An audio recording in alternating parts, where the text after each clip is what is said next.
Payapa at masaya ang buhay ni Mariano kasama ang lolo niya sa isang baryo. Kontento na siya sa pagsasaka dahil ito ay hilig din naman niyang gawin. Isang araw, magbabago ang takbo ng kanyang kapalaran nang matagpuan niyang walang buhay na katawan ng kanilang alagang kalabaw. Nalaman niyang kagagawa nito ng isang kalibadot, isang uri ng aswang na maihahalin tulad sa ungga-ungga na humihiwalay ang ulot laman loob sa kanilang katawan. Upang maipaghiganti ang pagkamatay ng kanyang alaga, hinanap niya ang kuta ng mga kalibadot. Nasa kalagitnaan siya ng kanyang pakikipagsapalaran nang may makatagpo siyang babae na siyang makakatulong niya sa pagpuksa sa mga aswang. Lingid sa kaalaman ni Mariano, may lihim pala ang babae na natuklasan niya habang nasa labanan. Dahil sa kagustuhang maghiganti ni Mariano sa mga aswang, ibinigay na ng kanyang lolo ang agimat nito at punyala para maging sandata niya sa pakikipaglaban. Dahil sa agimat, lumakas at tumapang ang binata. Magtagumpay kaya siyang matalo ang mga aswang. Paano niya haharapin ang babaeng tumutulong sa kanya na maubos ang mga kalaban kung sa huli malalaman niyang isa rin ito sa mga halimaw na kailangan niyang patayin? Pakinggan ang kwentong ihahandog namin sa inyo ngayong araw. O Mariano, nakauwi ka na pala. Ano, kumusta naman ang trabaho mo sa bukid natin? Ayos naman po, Lo. Nakakapagod man pero kinakaya ko po kahit paano. Mabuti naman kung ganon. Ganyan talaga ang trabaho sa bukid na po. Nakakapagod. Pero masarap sa pakiramdam. Lalo na kapag gusto ng puso mong iyong ginagawa. Tama po kayo, Lo. Masaya po ako sa pagiging magsasaka. Kaya nga hindi ko ito iniwan Ganyan din ako noon. Halos magdadalawang buwan na rin pala nung huli ako nagsaka. Ikaw kasi, ayaw mo na akong pagtrabahuin sa bukid. Kaya pa naman sana ng katawan ko. Lolo, ayos lang po ang bukid. Inaasikaso ko naman po ito ng mabuti. Isa pa, ayaw ko lang na nahihirapan kayo. Kaya gusto ko, ako na ang nagtatrabaho doon. Oo na po. Wala naman akong magagawa pa. Siya nga pala. Nabalitaan ko sa ibang mga kababaryo natin na mayroong mga aswang na nananalasa sa lugar natin. Nako, puntiri raw nila ngayon yung mga alagang hayop. Narinig ko na rin ang tungkol dyan, Lo. Huwag na po kayong mag-alala. Wala pa namang nawawala sa mga alaga natin. Tsaka bago naman ako umuwi ng bahay, sinisigurado kong naisarado ko ng maigi ang mga kulungan nila. Ay nako, siguraduhin mo lang na hindi nila mabibiktima yung mga alaga nating hayop. Lalo na yung kalabaw. Alam mo naman nag-iisa na lamang yun. Kapag nawala ang kalabaw natin, paniguradong mahihirapan ka sa pagsasaka at pagbubungka ng lupa. Oo nga po, Lo. Hayaan niyo po at babantayan ko sila ng mabuti. Kung sakali mang mabiktima ng mga aswang ang ating alaga, umanda sila sa akin. Hindi ko sila titigilan hanggat hindi ako nakakapaghiganti. Papatayin ko silang lahat. Ba ikaw talaga. Bigla ka na naman naging padalos-dalos. Basta ikaw nang bahala sa kanila. Hayaan mo at pupunta ako sa bukid. Dadalaw-dalaw na lang ako doon. Bibisitahin ko ang mga alaga natin. Kayo po ang bahala, Lo. Siya nga po pala. Bukas po ay tutulungan ko si Alfonso sa bukid. Malapit na rin naman ang pagtatanim. Mabuti't pumayag naman ang pamangkin mo. Opo, Lo. Madali naman yun kausap. Pupunta siya dito bukas ng hapon. Siya sige. Ikaw na ang bahala. Maghapunan ka na muna at nang makapagpahinga ka na pagkatapos. Alam kong pagod ka rin mauna na ako matulog sa iyo, ha? Sige po, Lo. Pagkalis ng kanyang lolo'y kumain na ng hapunan si Mariano. At nang matapos ay nagpasa na rin siyang magpahinga. Dahil sa pagod niya sa buong araw na pagtatrabaho niya sa kanilang bukid, nakatulog kaagad siya. Kinabukasan, maaga siyang umalis para magpastol ng mga alaga ng baka at kalabaw. Pagkatapos ay bumalik na sa kanilang bahay. Napagdesisyonan niyang sa hapon na lamang ipagpatuloy ang trabaho sa bukid dahil masyadong mainit ang sikat ng araw. Kinahapunan, dumating na ang pamangkin niyang si Alfonso sa kanilang bahay.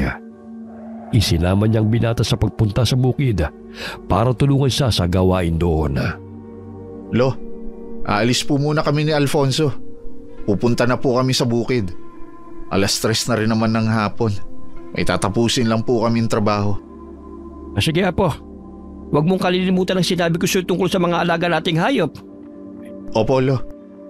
Ikaw na rin ang bahala sa pamangkin mo. Alam mo namang delikado na ang panahon ngayon. Kung gagawin kayo ng uwi, ihatid mo siya sa bahay nila at nang masiguro mong ligtas siya makakauwi. Sige po, Lo. Gagawin ko po yun. O siya, sige na. Lumakad na kayong dalawa. Mabuti na lang talaga't pumayag kang tulungan ng Tio Mariano mo, Alfonso. Siyempre po, Lo. Sabi rin po ni Tatay paminsan-minsan itulungan ko rin po si Tio Mariano. Mag-isa na lang po kasi siyang nagtataguyod ng bukid. Nahihiya nga po si Tatay kasi hindi siya makatulong dahil sa pilay po niya. Isa pa, wala naman po akong ginagawa sa bahay. Kaya ayos lang po na tumulong ako sa kanya. Lalo na kapag ganitong Sabado at Linggo. Mabuti naman kung gano'n. Sabihin mo sa tatay mo na huwag masyadong alalahanin ng bukid. Hindi naman pinababayaan ni Mariano ang lupa. Pagalingin muna kamo niya ang kanyang paa. Nang sa gano'n makabalik na siya sa pagtatrabaho sa bukid. Opo, Lo. Sasabihin ko po. Sige na. Umalis na kayo't nang matapos niyo kaagad ang trabaho sa bukid. Mag-iingat kayong dalawa ron, ha? Mariano, ingatan mo yung pamangkin mo. Alam mo namang may mga haka-haka tungkol sa aswang. Mahirap na. At baka may makasagupa pa kayo roon. Opo, Lo. Aalis na po kami. Alfonso, tara na. Nang makarating sila sa bukid, kaagad nilang sinimula ng paggawa. Inaayos nila ang mga pilapila dahil inihahanda na nila ang bukid para sa pagtatanim. Dahil naging abala ang dalawa sa pagtatrabaho, hindi na nila namalaya ng oras. Padilim na nang umawat sila sa ginagawa. Tio Mariano, malapit na po ako matapos dito sa ginagawa ko. Mabuti naman. Pagkatapos natin dito, kukunin ko muna ang alaga naming kalabaw na ipinastol ko malapit sa pampang ng ilog. Sige po, Tio. Sasama na po kita para makuha po natin agad ang kalabaw. Sige ba? Pagkatapos ay ihahatid na kita sa bahay nyo gaya ng sabi ko kay Lolo Socorro. Alam mo naman yon, masyado matanong. Kaya kailangan ko siguruhin na nakauwi ka na maayos. Ayos lang po yun, Tio. Alam ko naman po ang ugali ni Lolo eh. Talagang makulit po yun, lalo na po sa edad niyang yun.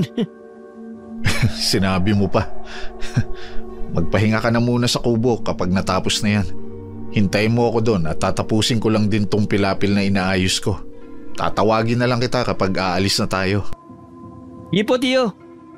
Nagpatuloy si Mariano sa kanyang ginagawa. Nang matapos siya, niyaya na niya ang kanyang pamangkin na puntahan ang alaga nilang kalabaw para kunin at ibalik sa kulungan. Bago pa tuluyang dumilim ang paligid, nagsimula na sila sa kanilang paglalakad. Palaging dala ni Mariano ang kanyang itak, lalo na nang malaman niyang may mga aswang na sumasalakay sa kanilang lugar. Hindi na niya ito inihiwalay sa katawan kapag aalis ng bahay. Tinitiyak niyang may magagamit siyang armas kung sakaling matsyempo na lang may mabangis na hayop o aswang na haharang sa daan. Nang marating na nila ang pangpang ng ilog, kaagad nilang hinanap ang alagang kalabaw. Nakaramdam ng kakaibang kaba si Mariano nang hindi nila makita ang hayop sa lugar kung saan niya ito iniwan. Nasaan na kaya yun? Sa pagkakatanda ko, dito ko lang ipinastol sa bahaging to ang alaga naming kalabaw. Bakit wala na dito? Tio, tali po ba ito ng alaga niyong kalabaw? Nakita ko sa banda ron. Hindi kayo nakawala yung kalabaw niyo? Oo, yan nga ang kanyang tali. Mukhang naputol ang tali. Mabuti pa nga hanapin muna natin.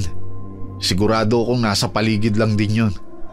Mapapagalitan ako ni Lolo kapag hindi ko nakita ang kalabaw. Palalahian pa naman namin yung para dumami. Sige po, Tio. Tutulungan po kita maghanap. Sigurado nasa paligid lang po yun. Hindi naman po yung lalayo. Mabagal naman po maglakad ng kalabaw eh. Doon ka sa bahaging yon. Dito naman ako. Kapag may nakita ka o nangyari sa'yo, sumigaw ka lang at pupuntahan agad kita. Mag-ingat ka, Alfonso. Opo, Tio. Kayo rin po. Naglakad sila sa magkabilang direksyon para suyurin ang paligid. At nagbaka sakaling mahanap nila ang nawawalang kalabaw. Makalipas ang halos 10 minuto, narinig ni Marianong sumisigaw si Alfonso. Kaya mabilis siyang tumakbo para punta ng kanyang pamangkin. Alfonso, ayos ka lang ba? Anong nangyari? Tiyo, tignan niyo po. Hindi po ba yun yung alagaan yung kalabaw? Teka. Oo nga, Alfonso. Iyan na nga ang kalabaw namin. Hindi. Warak na ang kanyang tiyan at nagkalat na rin ang ibang laman loob sa lupa. Sino ano kaya ang may gawa nito sa alaga namin? Kaya nga po ako napasigaw eh. Hindi kayo mabangis na hayop may pakana niyan. Pero kasi, ang laki ng kalabaw para patayin ng ganyan na mabangis na hayop lang. Kano ba kalaki mabangis na hayop na yun? Hindi ko alam, Alfonso. May kakaibang kutob akong hindi isang simpleng hayop lang ang may gawa niyan sa alaga naming kalabaw. Kung mabangis na hayop ang umatake sa kanya, hindi lang tiyan niya ang may sugat, pati sana ibang bahagi pa ng katawan. Ano pong ibig niyo sabihin, Tiyo? May ibang nilalang po ang umatake sa alaga niyo? Posibleng gano'n na nga. Malakas ang hinala kung aswang ang bumiktima sa alaga namin yan. Hindi ako pwedeng magkamali dahil… Tiyo, tignan mo po sa baging to. May mga bakas po ng dugo. Siguro gawa ito ng kung anumang nilalang na pumatay sa kalabaw niyo. Tama ka nga, Alfonso. Dugo nga to. Ang mabuti pa ay sundan natin at nang makumpirma ko kung tama ang aking hinala. Kapag nahuli ko talaga ang may gawa nito sa alaga namin, hindi ko siya hahayaang makatakas pa. Papatayin ko rin siya. Tara na, Alfonso. Sige po, Tiyo. Susunod lang po ako sa likuran niyo. Mauna na po kayo. O sige, basta huwag kang hihiwalay sa akin. Dumikit ka lang sa tabi ko. Mahirap na at baka pati ikaw ay mapahamak pa. Mapapagalitan ako ni Lolo at ng tatay mo. Opo, hindi po ako lalayo sa inyo. Natatakot din po ako sa makikita natin. Huwag kang mag-alala. Ako ang bahala sa'yo. Sinundan nila kung saan patungo ang bakas ng dugo na kanilang nakita. Ganun na lamang ang gulat nila dahil nakarating sila sa loob ng gubat. Hindi sila tumigil sa pagsunod sa bakas ng dugo na nasa lupa hanggang sa may narinig silang ingay sa di kalayuan.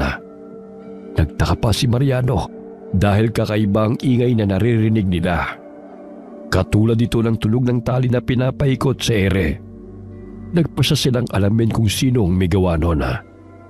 Inalam din nila kung saan bahagi ito nagmumula. Napatigil sila sa kanilang paglalakad nang malamang nasa malapit na ang gumagawa ng ingay. Nagtago sila sa likod ng puno nang makitang nakalutang na ulo ng tao na merong nakalawit na laman loob. Tiyo Mariano, ano naman po ang nilalang na yan? Hindi kaya siyang pumatay sa alagaan yung kalabaw? Tama nga ang kutob ko, Alfonso. Aswang ang nilalang na yan. Sigurado akong siyang pumatay sa kalabaw namin. Ano pong gagawin niyo? Umuwi na po tayo. Sabihin natin kay Lolo Socorro ang nangyari. Hindi tayo uuwi, Alfonso. Papatayin ko ang halimaw na yan. Ipaghihiganti ko ang nag-iisang kalabaw namin ng biniktima niya. Dapat niyang pagbayaran ang ginawa niya. Ano pong pinaplano niyo? Baka pumapahama kayo sa gagawin niyo. Huwag mo akong alalahanin. Magtago ka lang dito sa likod ng punong to. Huwag kang lalabas kahit na anong mangyari. Ako nang bahala sa aswang na yan. Hindi ko siya hayaang makatakas pa. Ang mga gaya niyang halangang bituka ay hindi na dapat binubuhay. Mag-iingat po kayo. Bumalik po kayo kaagad dito. Natatakot po kasi ako para sa inyo eh. Mukha pong malakas ang halimaw na yan kahit walang katawan. Paano mo nasabing malakas? Kasi po halimaw siya. Lahat naman po ng halimaw ay malakas at nakakatakot, di ba? Malalaman natin. Pero mukha naman siyang walang laman. Kasi nga ulo at saka bituka lang ang meron siya. Wala nga kahit kamay. Paano siya makakapanakit? Basta mag-iingat po kayo, Tiyo. Oo. Huwag kang aalis dyan. Hoy, halimaw! Harapin mo ako! Anong ginawa mo sa alaga kong kalabaw, ha? Walang hiya ka! Tatagayin kita nitong itak ko hanggang mabasag yung ulo mo! Ay, gumalaw siya. Tumingin siya sa akin. Ang mata niya, nakakatakot ang pagkapula. Parang nagbabagang uling. Hindi. Ang bilis ng galaw niya. Papalapit na siya sa akin. Tio Mariano! Umalis na po tayo! Takbo na! Susugod na siya sa inyo! Alfonso! Bumalik ka sa pinagtataguan mo! Hindi ba't sinabi ko sa'yo huwag kang lalabas doon kahit na anong mangyari? Bakit ka tumakbo dito? Sige na! Balik doon! Ang halimaw! Nandiyan na! Nakakatakot ang mukha niya! Tapos ang bituka niya! Parang latagong nagagalawan! Umalis ka na, Alfonso! Dali na! Yari sa itak ko ang halimaw na yan. Hindi yan sasantuhin ng bagong hasang talim nito. Namnamin mo ang talim nitong itak ko! Hayop kang aswang ka! Sige, lapit! Nang magkaputol-putol ang bituka mo! Nang makalapit ang aswang kay Mariano, sinalubong niya ito ng taga. Pero mabilis na nakaiwas ang halimaw. Lumipad itong paikot sa kanyang likuran. Pagkatapos ay muling sumugod. Bumuwal sa lupa ang binata ng hagupitin siya ng nakalawit na bituka ng aswang. Lalapitan pa sana siya ng pamangkin, pero hinagupit din ito ng halimaw. Nakaiwas naman si Alfonso at mabilis na nagtago sa isang puno. Nakakuha ng pagkakataong makatayo si Mariano at mabilis niyang hinawakan ng nakalawit na bituka ng aswang. Nakipambuno siya sa halimaw kahit na mabilis ang kilos nito. Lumilipad-lipad ng paikot ang halimaw hanggang sa mahilo na si Mariano. Binitiwan niya ang bituka nito bago pa siya sumalpok sa isang puno dahil tinatangay siya ng halimaw. Dinampot niya ang itak na nahulog sa lupa at inamban uli ng taga ang halimaw. Pinuntirya ang nakalawit nitong laman loob. Pero parang tela itong sumasabay lamang sa hangin kapag umiiwas. Dahil doon nahirapan ang binata sa pagkipaglaban, hindi man lamang niya magawang sugatan ang nilalang. Sinubukan pa niyang hawakan ng laman loob ng nilalang para ibalibag ito. Pero napahiyaw siya nang pumulupot na sa braso niya ang bituka. Mabilis siyang ibinalibag ng aswang at tumama siya sa malaking puno. Aray ko! Walang hiya ang aswang na yun Tio Mariano, ayos lang po ba kayo? Tulungan ko na po kayong tumayo. Ayos lang ako, Alfonso. Teka, nasaan ang aswang? Napansin mo ba kung saan siya nagpunta? Hindi po eh. Hindi ko na siya napansin dahil tumakbo na po kaagad ako palapit sa inyo. Umalis na lang po tayo dito, Tio. Mukhang delikado ang sitwasyon natin. Sige, aalis na tayo. Ayokong pati ikaw ay mapahamak pa dahil sa akin. Halika na. Mukhang tinakasan na rin naman ako ng aswang na yun eh. Saka ako na siya harapin uli. Sa oras na magkita kami uli, maghihiwalay na ang ulo at bituka niya. Opo, tayo na po. Grabe ang tapang niyo po, Tio. Napatakas niyo nga po yung aswang eh. Mukhang natakot siya sa inyo. Kaya samantalayin na natin to. Umalis na po tayo rito. Nagmamadaling umalis sa magtsuhin sa gubat. Inihatid ni Mariano ang kanyang pamangkin bago siya dumiretsyong umuwi sa bahay. Pagkarating niya sa kanilang tahanan, nagtaka ang kanyang lolo kung bakit galit na galit siya. Tinanong siya ng matanda kung anong problema niya. Sinabi niya sa kanyang lolo ang nangyari sa kanilang alaga. Ikinuwento rin ni Mariano ang naging inkwentro niya sa aswang na pumatay sa kanilang kalabaw. Nagalit naman ang matandang lalaki dahil sa nangyari. Wala talagang ibang alam na gawin ng mga aswang na yan kung hindi ang biktima. At tapos sa kanila inuubos ang lahi. Hindi ako papayag na hindi makaganti sa aswang na yon, Lo. Hindi niya alam kung gaano kahalaga sa atin ang alaga nating kalabaw. Nag-iisa lang yun, nakatuwang ko sa bukid. Paano na ngayon? Ang mahal pa naman ng kalabaw. Di tayo makakabili agad. Siya nga pala. Ang aswang ba na nakainkwentro mo ay ulo lamang at may nakalawit na laman loob? Mabilis ang galaw at gumagawa ng kakaibang ingay ang bituka kapag gumagalaw. O Polo, tumpakan lahat ng sinabi mo. Teka, Paano niyo po nalaman, Lolo? Pamilyar po ba kayo sa aswang na yun? Oo naman. Yun kasi ang narinig kong usapan ng mga kababaryo natin. Sa tanda kong ito'y marami na rin akong nakitang iba't ibang uri ng mga aswang. Bawat klase may kakaibang anyo, lakas at kahinaan. Talaga po, Lo? Sa tingin niyo po, anong uri ng aswang ang nakalabang ko? Nakakatawang pakinggan ang tawag sa aswang na yun, Apo. Pero nakakatakot ang mga bagay na kaya nilang gawin. Kalibadot ang pangalan nila. Tanging ang ulo at laman loob ng nilalang na yon ang humihiwalay sa kanilang katawan at gumagala sa paligid para mambiktima. Ano po ang ibig niyo sabihin, Lo? Ano-ano ang mga bagay na kayang gawin ng aswang na yun? Marami, Apo. Maaari lang gamitin ang bituka at dila nila para atakihin at paslangin ang kanilang biktima. Kaya rin nilang ilipad sa ere ang kanilang kalaban at ibagsak sa lupa. Kapag nagawa nilang paslangin ang kanilang biktima, wawakwakin nila ang tiyan at kakainin ang laman loob na siyang nagbibigay sa kanila ng kakaibang lakas. Ganun po ba?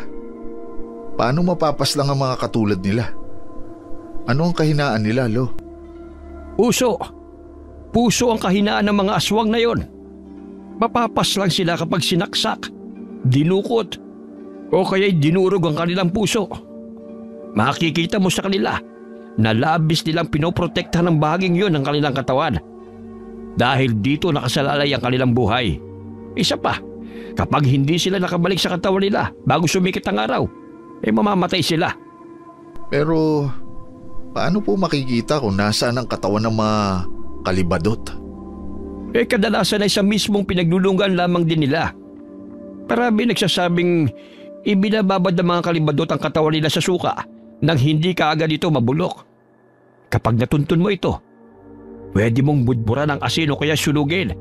Nang sa gayon ay hindi na sila makabalik pa sa kanilang katawan. Tatandaan ko ang lahat ng mga sinabi niyo, Lo. Saan po kaya sila posibleng naglulungga? Sa kagubatan kadalasan naninirahan ng mga kalibadot.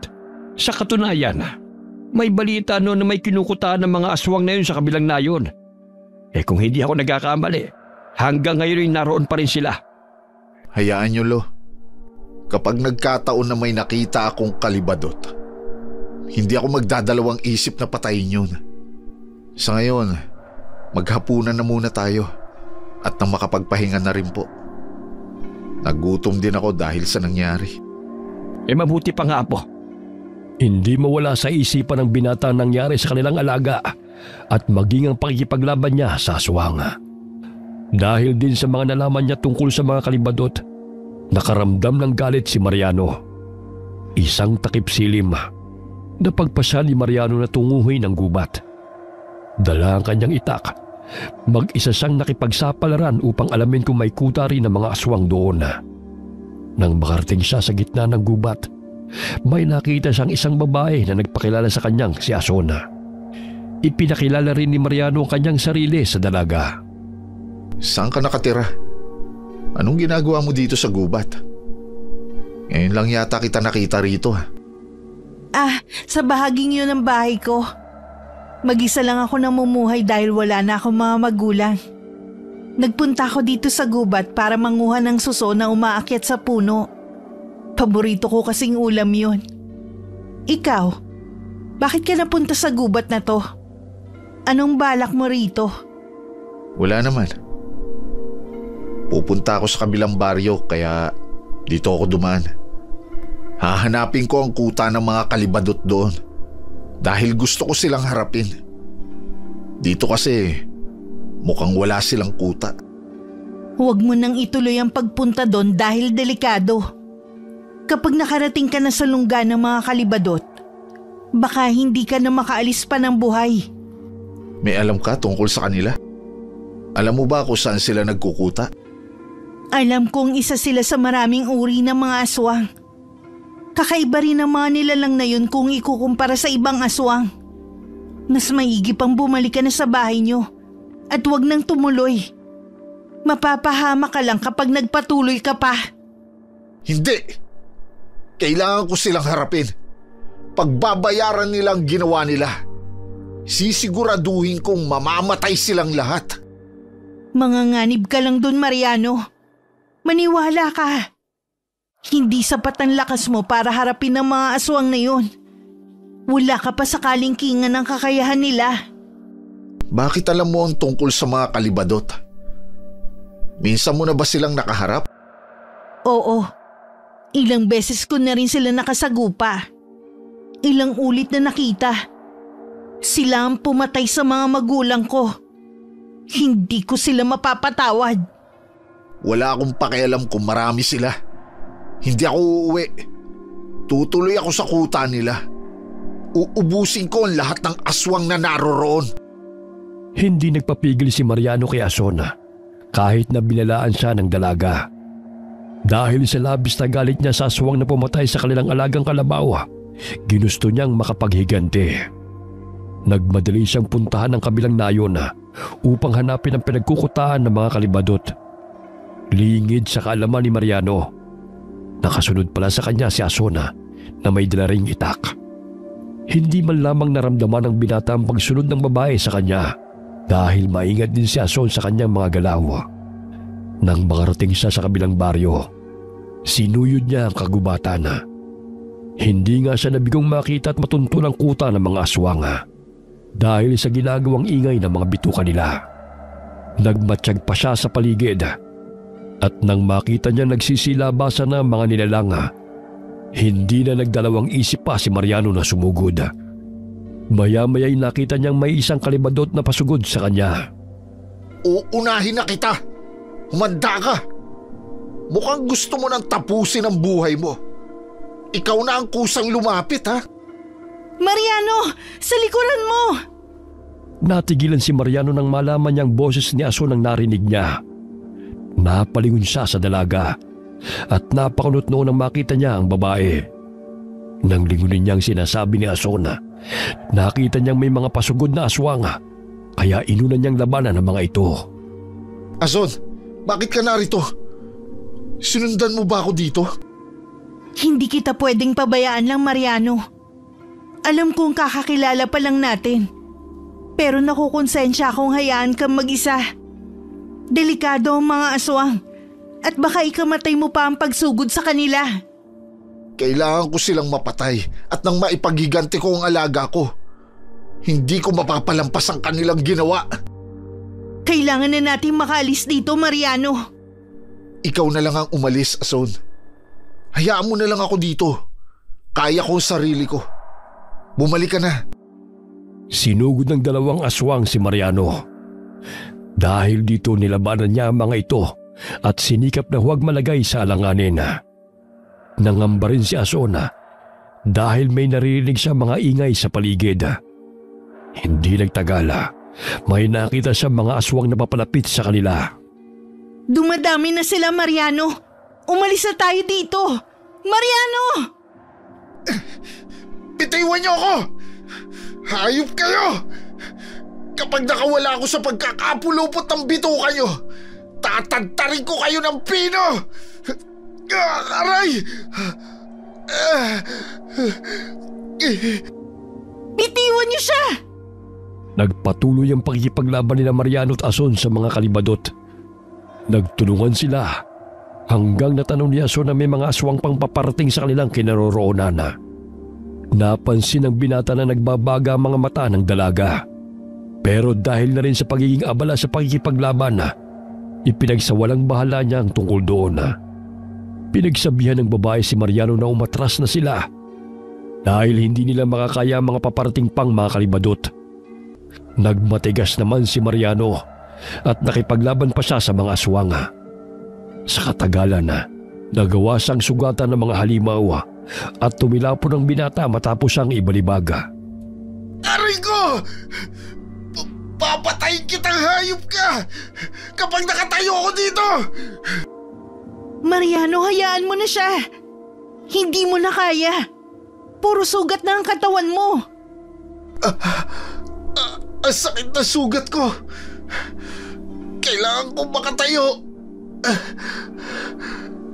Mariano, tara na. Umalis na tayo. Dahil sa kalagayan mo, Paniguradong mahihirapan na tayo sa sitwasyong to. Hindi ako pwedeng umalis dito hanggat hindi ko sila napapatay, Ason! Pagkakataon ko na to. Hindi ko na dapat pasayangin to. Mauna ka na at susunod ako sa'yo. Alam kong galit ka sa kanila. At ganun din naman ako. Pero sa pagkakataong to ang tumakas ang mainam na gawin. Tayo ang mapapatay nila kung sakaling hindi tayo aalis dito. Halika na bago pa sila makalapit sa atin. Tulungan na kitang makatayo, Mariano. O sige na nga. Tama ka naman. Dahan-dahan lang. Masakit ang sugat ko sa bandang tiyan. Mukhang napuruhan ako eh. Kaya nga mas kailangan nang makalis dito. Marami ka ng sugat na nakuha mula sa kanila, Mariano. Sa sitwasyon mo ngayon, hindi mo na kayang lumaban. Sinasabi ko sa'yong mahina ka pa kung ikukumpara sa kanila. Kaya malabong mapatay mo sila. Teka, bakit mo pala ako tinutulungan? Binalaan na kita, Mariano, pero hindi ka nakinig sa akin. Hindi ko gustong may mapahamak na ibang tao sa kamay ng mga aswang na yun. Kakilala ko man o hindi. Isa pa, alam kong dala ng galit at kapusukan mo. Ikaw mismo ang naglalagay sa sarili mo sa bingit ng kamatayan. Inalalayan ni Ason si Mariano habang tumatakas sila sa mga kalibadot. Laking pasasalamat na lamang nila dahil hindi na sila sinundan pa ng mga aswang. Nang makarating sila sa bukring sinasaka ni Mariano, iniwan ni Ason ang binata. Nagpasalamat siya sa dalaga dahil sa naging tulong nito sa kanya. Paika-ika niyang nilakad ang daan pauwi sa kanilang bahay. Kahit malayo pa lang sa kanilang tirahan, nagsisigaw na si Mariano at humingi ng tulong sa kanyang lolo. Sakto namang inaabangan din siya ng matanda, kaya sinalubong siya kagad dito nang marinig ang kanyang sigaw. Lo, tulungan niyo po ako. Diyos ko, Mariano. Halika rito, apo. Pumasok tayo sa loob at gagamutin kita. Ano ba nangyari sa iyong bata ka? Bakit ang dami mong sugat? Dahan-dahan po, Lo. Aray!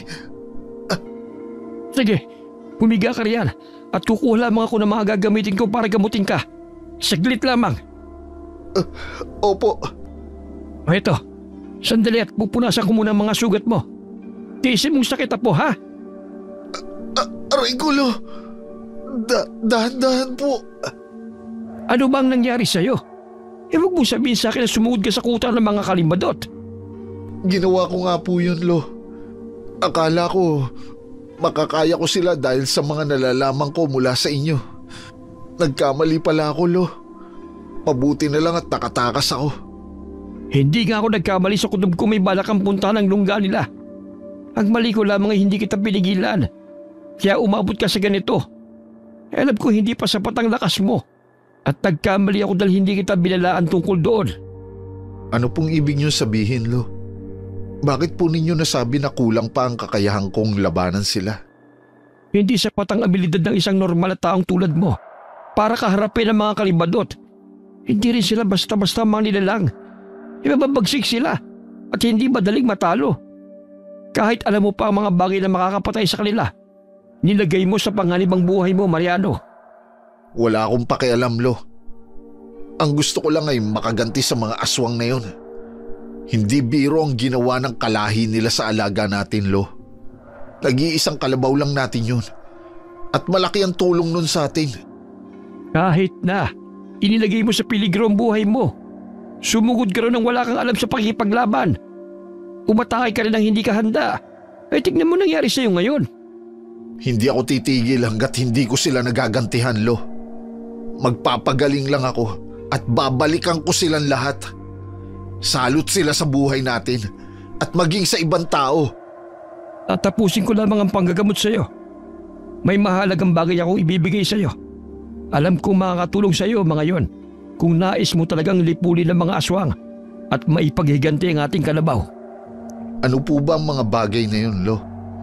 Nang matapos ngang gamutin ng matanda si Mariano, kinuha nito ang kung anumang bagay na tinutukoy niyang ibibigay sa binata.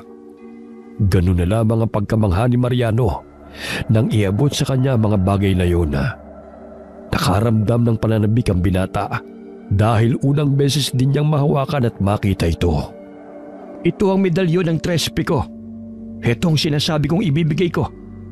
Siguradong malaki ang may tutulong nito sa'yo. May posibilidad din na kakayanin mo makipaglaban sa mga kalibadot. Ang isang to naman ay punyal. Maaari mong itarak sa puso ng mga kalibadot para sa agaran nilang kamatayan. Kargado na rin ang dasal at orasyon ng punyal na yan, Apo. Ingatan mo sana ang mga ito. Ang ganda ng mga tolo. Mukhang iningatan niyo po ng mahabang panahon. Tama ka, Mariano. Halos 3 dekada ko na rin itinatago at iniingatan ang mga yan. Naisip ko mas kailangan mo ang mga ito ngayon, Apo. Gusto ko lang na kahit papano ligtas ka habang nakikipaglaban sa mga kalibadot. Ayoko mapahama ka dahil lamang sa kanila. Alam kong hindi kita mapipigilan sa mga gusto mo. Nakikita ko sa iyong kabataan ko. Mapusok din ako noon. Salamat, Lo. Pangako, iingatan ko rin po ang mga to. Ibig sabihin po, sa'yo talaga ako nagmana. Ba dapat lang na ingatan mo yan? Magiging kakambal mo na ang mga sandatang yan. Huwag ka mag-alala. Tutulungan kita. Kapag gumaling ka na, sasanayin kita sa pakikipaglaban. Nang sa gayon kapag hinarap mo ang mga aswang na yon, makakaya mo silang sabayan sa labanan at magagawa mo silang buksain. Sige po, Lo. Kapag gumaling ako, magsasanay ako mabuti. Papatayin ko sila at uubusin. Hindi ko hahayaang lumaganap pa sa kanayunan ng kanilang kasamaan. Nagpagaling nga si Mariano mula sa mga natamo niyang sugat dahil sa pakikipaglaban sa mga kalibadot. Hindi na muna niya sinabi sa kanyang lolo Socorro ang tungkol kay Azona. Makalipas ang halos 2 linggong pagpapagaling, kahit papano yung naghilom na ang kanyang mga sugat. Bumalik na rin siya sa pagsasaka sa kanilang bukirin. Gaya ng sabi ng kanyang lolo, nagsimula na rin siya sa kanyang pag-iensayo para hasain ang kanyang kakayahang pisikal. Ang kanyang lolo nagtuturo sa kanya ng pamamaraan kung paano makipaglaban. Namangha si Mariano dahil hindi niya alam na may kaalaman ng kanyang lolo pagdating sa pakikipaglaban. Ituon mo ang atensyon mo sa pagsasalay, Mariano. Kung gusto mong matuto, dapat handa kang magsakripisyo. Opo, Lo. Wala po akong ibang iniisip ngayon kundi ang magpalakas at paghandaan ng mga aswang. Alam kong hindi magtatagal makakaharap ko na naman ng mga aswang. Mas mabuti nang handa ka sa lahat ng oras, Apo. Kahit papano, alam kong unti-unti ka na rin natututo. Subalit hindi pa sapat ang natutunan mo para harapin ang mga aswang na yon. Mas pag-iigihan ko pa, Lo. Hindi ako susuko hanggang sa maging sapat na ang kakayahan ko para talunin sila. Mas mabuti ng klaro tayo pagdating sa bagay na ito, Mariano. Hindi biro ang ginagawa ko para matuto ka lamang, Apo. Alam ko po yun, Lo. Kaya nga po pinagbubutihan ko rin ang pag-iensayo. Sadyang may gumugulo lang din sa isipan ko nitong mga nakaraang araw. Ano naman yun, Apo? Ramdam ko ang kakaibang presensya sa paligid tuwing gabi. May hinala akong mayroong nagmamasid sa bahay natin. Pero wala naman akong nakikita kapag tumitingin ako sa labas. Madalas ding nag-iinit ang buong katawan ko kapag nakakaramdam ako ng ganon, Lo. Hindi maiiwasan na ganon ang maramdaman mo. Hindi rin imposibleng iniisip mong may nagmamasid sa atin. Sigurado ko may mga aswang na nagmamatsyag sa'yo. Kaya kailangan nating maging maingat. Opo, Lo. Sinusubukan ko ring maging mas maingat na sa ngayon. Mas mabuti na rin yun. Mas madali na rin sa'yo makaramdam na may kakaiba sa paligid. Dahil may mga bagay ka na ring alam. Isa pa, dahil may tangang ka ng medalyon. Kaya mas magiging matalas na rin ang pakiramdam mo. Nagpatuloy si Mariano sa paghasa ng kanyang kakayahan. Kapag natatapos na siya sa kanyang trabaho sa bukid, binibigyan niya ng oras ang kanyang pag-iensayo kasama ang kanyang lolo Socorro. Sa tuwing tinatanong niya ang kanyang lolo kung bakit may alam siya sa pagdating sa labanan, tanging pagtawa lamang ang tugon ng matanda sa kanya. Naging ganoon ang buhay ni Mariano sa loob ng halos 2 buwan. Sa bawat araw na lumilipas, natututo na siya sa pakikipaglaban at mas nag-iibayo na rin ang kanyang lakas at liksi. Hanggang sa isang gabi, habang nagpapahinga siya sa kanilang bahay, hindi siya mapakali dahil pakiramdam niya may kakaiba sa paligid. May naririnig siyang ingay na kagaya ng mga naririnig niya noon sa tuwing may papalapit na kalibadot. Nag-init din ang kanyang pakiramdam na hindi niya maintindihan. Kaya minabuti niyang lumabas ng kanilang bahay upang alamin kung ano nangyayari. Dala ang punyal na ibinigay sa kanya ng kanyang lolo Socorro.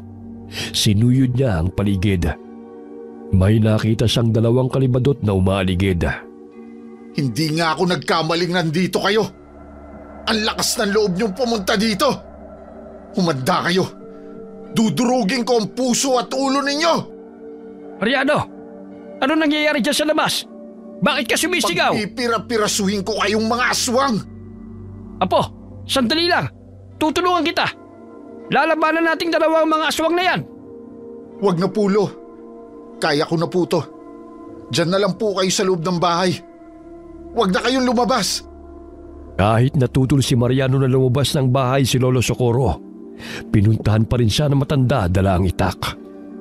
Nang makalabas ito, sumugod sa matandang lalaki ang isang kalibadot. Iwinasiwas naman ni Lolo Socorro ang kanyang itak sa ere at sinubukang tagain ang aswanga. Maging si Mariano ay patuloy rin sa pakikipaglaban sa kalibadot na umaatake sa kanya. Lo, mukhang pahihirapan tayo ng mga aswang na to Kaya nga, Apo, kahit may alam ka na sa pakikipaglaban, ay hindi ka pa rin dapat makampante. Tuso ang mga nilalang na yan. Mariano, ang kalibadot na yan, patayin mo na! Ito ang nababagay sa iyong aswang ka! Damhin mo ang talim ng ibabaong kong punyal sa puso mo! Tatakas ang kalibadot! Habulin mo, dali! Kayo na po ang bahala sa isang tolo. Napatay ko na to. Ililibing nyo na lang po o kaya ay sunugin. Hahabulin ko lang po ang isang yon at nang hindi na makapagsumbong sa iba pa niyang mga kasamahan. Sige, Apo, mag-iingat ka! Bumalik ka kaagad kapag natapos mo ng pasalangin ng aswang na yan! Hinabol ni Mariano ang kalibadot na nakatakas. Namanghang binata dahil sa bilis niya habang tumatakbo siya. Pakiramdam niya yung gaan ng kanyang katawan dahilan para akalain niyang hindi na nakalapat sa lupa ang kanyang mga paa. Nakarating siya sa gitna ng gubat dahil sa paghabol sa isang aswang na nakatakas. Nang naroon na siya, nagulat si Mariano dahil maraming mga kalibadot na nakabang sa kanya at inaasahan ng mga ito ang kanyang pagdating. Mas umilit naman ang pakiramdam ng binata dahil doon. Nasa ganong sitwasyon siya nang biglang dumating si Ason. Napatingin sa kanya ang dalaga. Napansin niyang galit na nakatitig ang ibang kalibadot kay Ason. Anong ginagawa mo dito, Ason? Bakit ka nagpunta dito? Nagkataon lang na napadpad ako rito, Mariano. May mga napansin akong kalibadot na dumaan kanina sa bahay. Kaya sinundan ko. Napansin kong nagmamadali sila sa kanilang kilos. Hindi ko akalaing ikaw palang kakaharapin nila. Umalis ka na at ako nang bahala sa kanila. Teka, bakit hindi ka mapakali, Ason? Nakakaramdam ka ba ng takot sa mga kalibadot? Hindi ako natatakot sa kanila Ituon mo ang pansin mo sa mga aswang at huwag sa akin. O sige, sabi mo Humanda ka dahil sigurado akong susugod sila sa atin. Iyan na nga sila. Susugurin na nila tayo. Maghiwalay tayo ng pwesto at nang hindi tayo madaling masukol ng mga to. Sige, puntiryahin mo lang ang puso nila.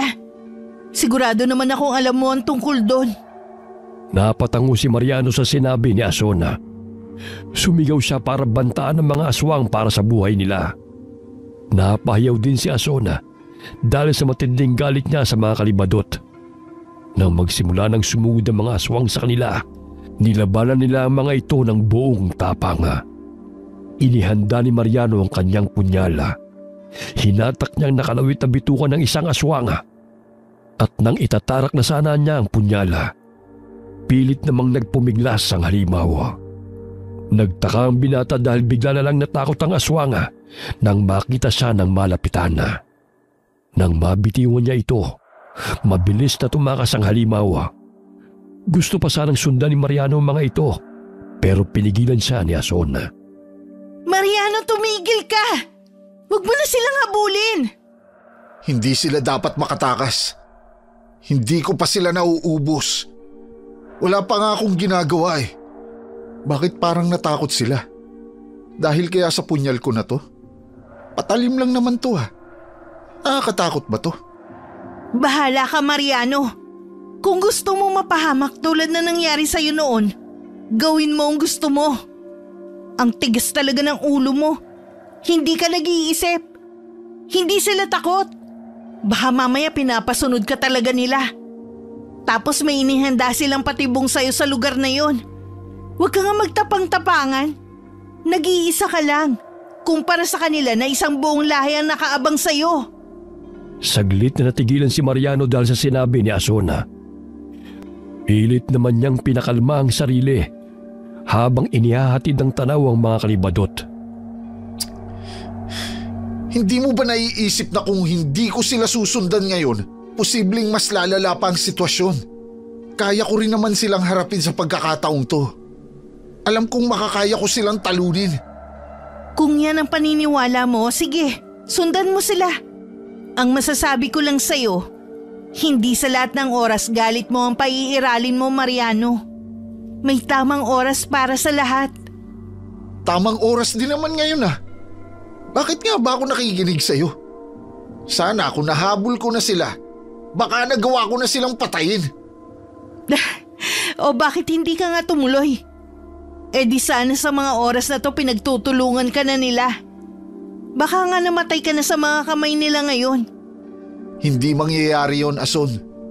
Kaya ko nang makipaglaban. Hindi ako natatakot sa kanila. Dahil ano? May tangan ka ng agimat? O sige, sabihin na nating meron ka nga at natakot sa'yo ang mga kalibadot na yon. Hindi mo ba naiisip na isang maling galaw mo lang, magiging baliwala na rin yung tangan mo? Paano mo na lamang may tangan ako? Hindi ko naman sinabi sa'yo ah. Hindi na mahalaga kung paano ko na lamang may agimat ka. Pero sana kahit meron ka niyan, huwag ka pa rin magpakakampante sa mga desisyon mo. Kailangan mo pa rin pag-isipan ng lahat, lalo na pagdating sa mga kalibadot. Kaya ba hindi mo sila sinusugod kaagad sa kuta nila? Kahit alam mong kaya mo rin silang patayin? Magaling ka naman sa pakikipaglaban. Ano pa bang pumipigil sa'yo para gawin yun sa kanila? Alalahanin mong sila ang pumatay sa mga magulang mo at dapat ka ring maghiganti. Ginagawa ko rin yun, Mariano. Pero hindi ako katulad mo. Napadalos-dalos lang kung magdesisyon. Bahala na. Maiwan ka na dito. Nawalan na ako ng gana.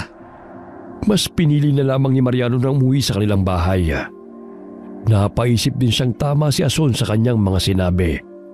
Kahit alam ng binata na posibleng makaya niya nang makipaglaban sa mga aswang na yun, kailangan niyang manigurado para hindi na maulit ang naging sitwasyon niya noon. Nang makarating siya sa kanilang bahay, naabutan niya ang kanyang lolo na naghihintay sa kanyang pagdating. Kumusta po? Nagawa mo bang paslangin ang nakatakas na kalibadot? Hindi po eh. Tuso ang aswang na yon, Lo.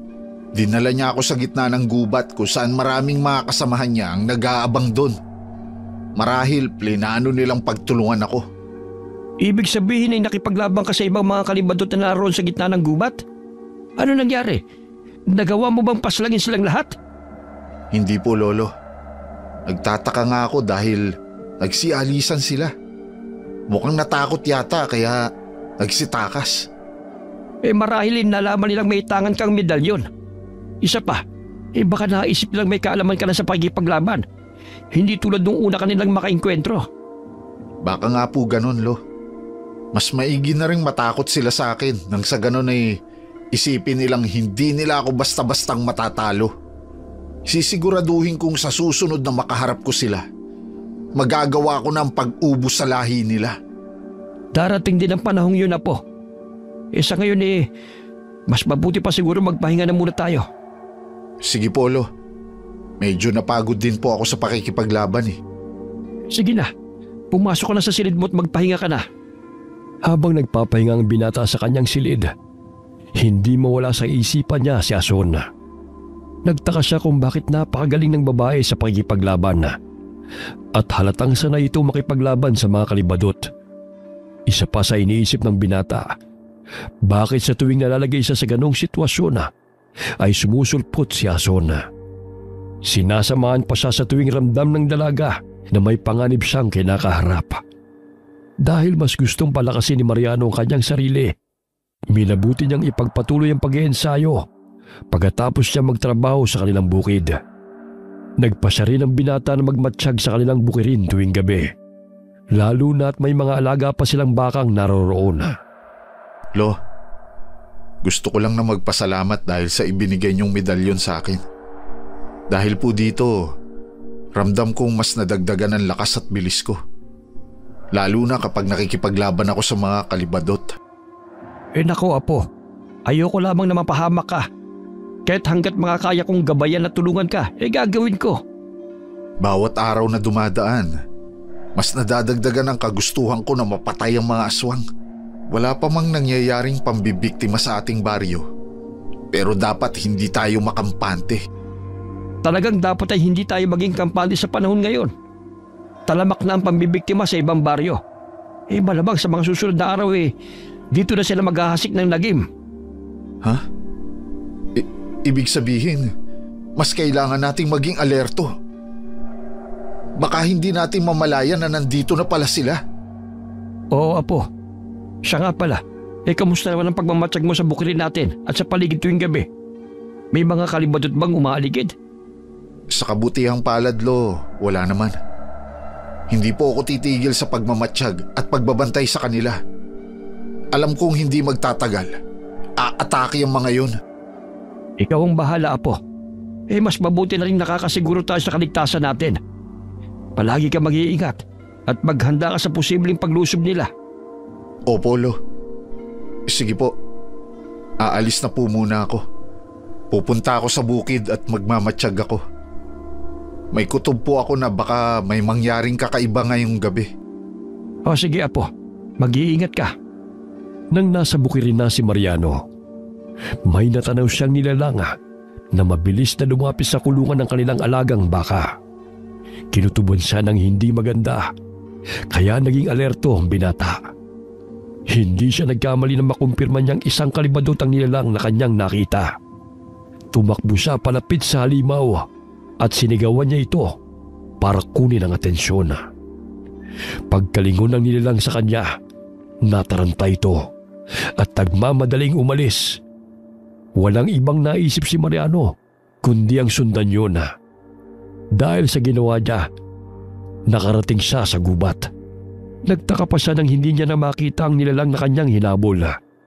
Sinubukan niyang hanapin ito hanggang sa may narinig siyang kaluskos. Dahil sa kuryosidad, inalam niya kung ano o sino ang may gawa ng ingay. Napanganga siya at natigilan nang biglang tumambad sa kanya si Ason. Ason? Anong ginagawa mo riyan? Nagbabantay ng aswang. May umaaligid kanina sa bahay ko kaya lumabas ako para tingnan.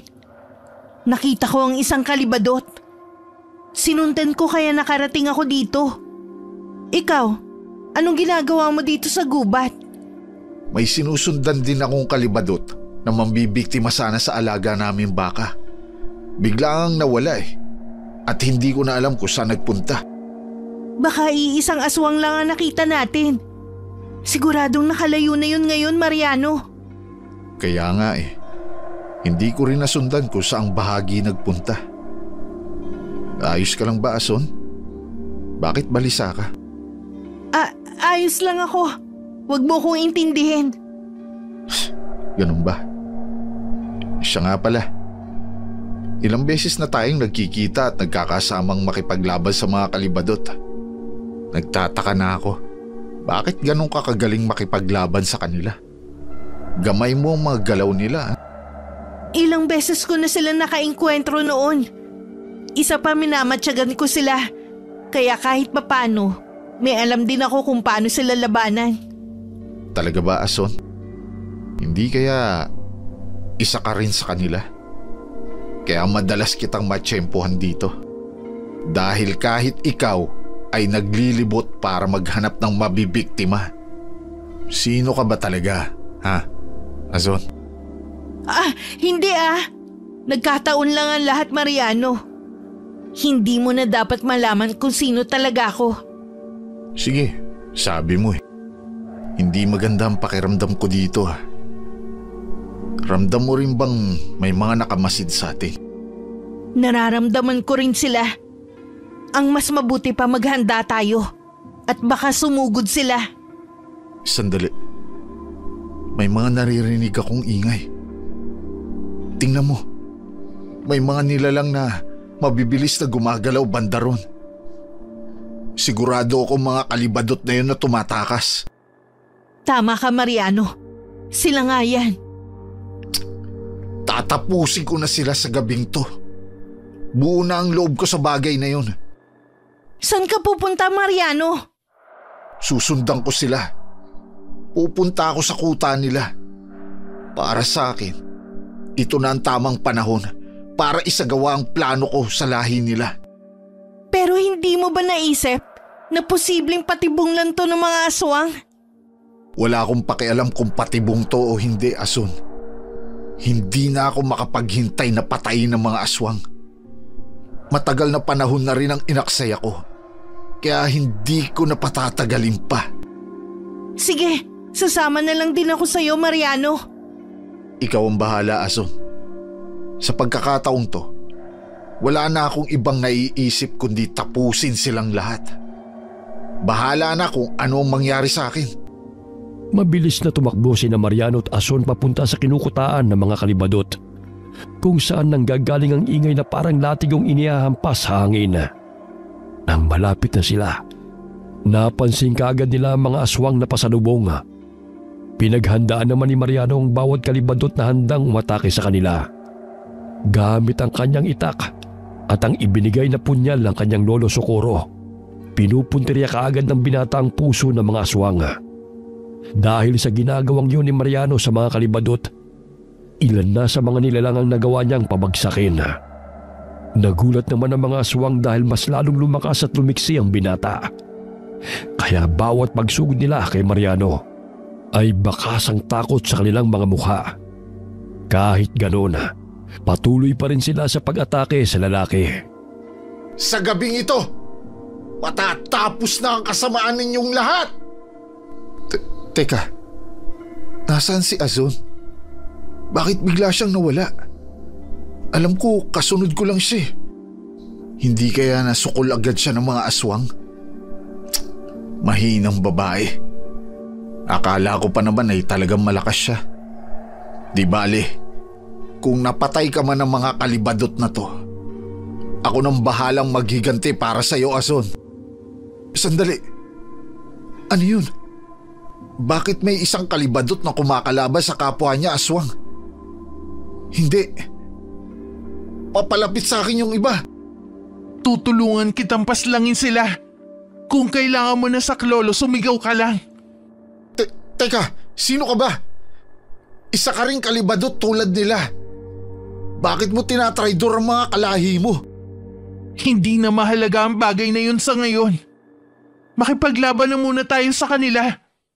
Maiwan na kita at ako na lang ang bahala sa ibang aswang na lumalapit sa'yo. Sige. Ikaw ang bahala. Hindi kaya siya si Azon? Pareho sila ng boses. Medyo garalgal nga lang yung boses ng aswang na to. Saka nakakapagtaka naman at tinakpan pa ng kalibadot na yun ang mukha niya. May itinatago ba siya? Nasaan na ba si Azon? At bigla na lang siyang nawala. Paano kung nahuli na nga siya ng mga kalibadot at pinatay? Pagkatapos kong makipaglaban sa mga aswang na to, hahanapin ko siya. Kailangan ko ding dumikit sa kalibadot na yon para malaman kung siya ba si Azon. Nakipaglaban si Mariano sa mga kalibadot na sumusugod sa kanya. Hindi rin niya mapigilan na mag-alala para kay Azon, lalo na't hindi niya nakikita ang dalaga. Napatingin din siya sa isang kalibadot na nakikipaglaban sa kanyang kalahi. Napakahusay nitong makipaglaban. Gamit ang nakalawit na bituka ay napapahaba niya yun at ginagawang latigo para sukulin ang mga kalahi. Pagkatapos ay pinapahaba nito ang dila at tinutusok ang puso ng mga kalaban. Manghang-mangha ang binata sa ginagawang pakikipaglaban ng babaeng kalibadot. Napapaisip si Mariano na baka si Ason nga ang aswang na yun dahil katulad ito ng dalaga na magaling sa pakikipaglaban. Napangangapa ang binata sa pagkamangha dahil nakikita niya ang mabibilis na galaw ng mga nilalang sa ere. Kaya hindi rin niya gaanong nasusundan ang kanilang mga kilos. Tanging nakikita na lang niya ang mga bitukan nilang naghahampasan at ang mga dilang humahaba para atakihin ang puso ng bawat isa. Bawat kalibadot naman na sumusugod kay Mariano ay tinataga niya gamit ang kanyang itak. Pagkatapos ay sinasaksak niya ng punyal sa puso kapag bumagsak na sa lupa. Dahil doon ay nagagawa niyang patayin ang mga ito. Habang tumatagal ang kanyang pakikipaglaban, napansin ang binata na mas dumarami pa ang mga aswang at para bang hindi nababawasan ang bilang nila. Napahiyaw na lamang si Mariano nang hindi niya inaasang tangayin siya ng isang nilalang at inilipad siya nito pataas. Nagpumiglas ang binata at sinubukang makawala sa kalibadot hanggang sa tuluyan siyang nabitiwan nito. Nakaramdam ng pagkabahala si Mariano dahil alam niyang kapag bumagsak siya sa lupa mula sa ere ay mababali ang mga buto niya at tiyak na masusugatan. Walang iya ka! Kailangan kong makalapag na ligtas sa lupa. Pero paano? Ayos ka lang ba? Hindi siyempre. Nakita mo ba ang lagay ko? Tinatangay niya ako. Tulungan mo kaya ako kaysa nagtatanong ka pa dyan. Oo na, sandali lang. Nandyan na ako. Huwag naman masyadong malakas ang paghampas mo ng dila sa kanya. Baka bitawan ako nito. Tumahimik ka nga. Hindi ako makapag-isip ng maayos sa'yo. Napakadaldal mo. Para kang hindi lalaki. Ayan na nga. Binitawan na ako. Kasalanan mo to. Tulong! Nahuhulog ako! Huwag mo hahayaang ilipad ka nila. Mabilis kang matatalo kapag nangyari yun. Dahil babagsak ka sa lupa at pwede kang mamatay. Ilalapag lang kita at babalik ako sa pakikipaglaban. Salamat sa pagliligtas mo sa akin. Bakit mo ginagawa ito kahit isa kang kalibadot? Kakaiba ang itsura mo sa malapitan. Nagbabaga ang mga mata mo at makikitaan ang galit. Kulubot pa ang balat ng mukha mo at matutulis ang ngipin. Sino ka ba talaga? Nakakatakot ka naman. Buisit ka. Nagawa mo pang kilatisin ang itsura ko. Nangiinis ka ba? Hindi naman. Inaalam ko lang kung baka ikaw si Azon. Kaso nang matanggal ang telang tumabing sa mukha mo, nakita kong hindi ikaw si Azon kasi hindi naman ganyan ang mukha niya. Maganda yun eh. Isang salita mo na pangit ako, kukunin ko na ang laman loob mo. Pasensya na. Iniisip ko lang naman kung sino ka. Huwag mo na munang isipin ang tungkol sa akin. Ang mas mahalaga ngayon, maubos ang mga aswang na to. Kapag nagawa nating patayin ang lahat ng mga alagad ni Catalina, posibleng makaharap ko na siya. Sino si Catalina? Siya ang pinuno ng mga kalibadot. Mas malakas siya kumpara sa lahat ng mga nakakalaban natin ngayon. Kaya dapat siyang paghandaan. Sige, kapag nakaharap ko na siya, hindi ko nahahayaang mabuhay pa gaya ng mga nasasakupan niya. Maiwan na kita. Maghanda ka. At may mga papalapit sa direksyon mo. Nagpatuloy si Mariano sa pakikipaglaban sa mga kalibadot. Marami na siyang napaslang sa mga aswang. Ganun na lamang ang tuwa niya dahil napansin niyang wala nang dumarating pang kalaban. Nanabig si Mariano sa isiping posible rin niyang makaharap si Catalina na ayon sa aswang na tumutulong sa kanya ay pinuno ng mga kalibadot. Maya-maya'y may sumugod na dalawang nilalang. Binilasan ni Mariano ang kanyang galaw. Sa tulong ng kanyang agimat ay nahawakan niya ang mga ito sa ulo. at ibinalibag niya sa lupa. Buong lakas na idiniin ni Mariano ang ulo ng mga aswang sa lupa hanggang sa magawa niyang madurog ito. Pagkatapos ay ginala niya ang kanyang paningin para hagilapin kung nasaan na ang babaeng aswang na tumutulong sa kanya. Napansin niyang wala na ito sa paligid, kaya kaagad niyang hinanap. Habang hinahanap niya ang babaeng aswang, ay may narinig siyang pag-ungol sa di kalayuan. Nagulat nga siya na matagpuan ang pinagmumulan ng ingay at nakita roon ang isang babaeng pamilyar sa kanya. Ason? Ikaw ba yan? Mariano, Isa kang kalibadot? Kaya pala bigla kang nawala at hindi kita makita. Ikaw ba ang tumulong sa akin na makipaglaban sa mga aswang? Huwag ka nang tumanggi. Kitang-kita ko kung paano ka bumalik sa katawan mo. oo Mariano. Isa rin akong aswang. Tama ka. Ako nga yung aswang na tumutulong sa'yo kanina.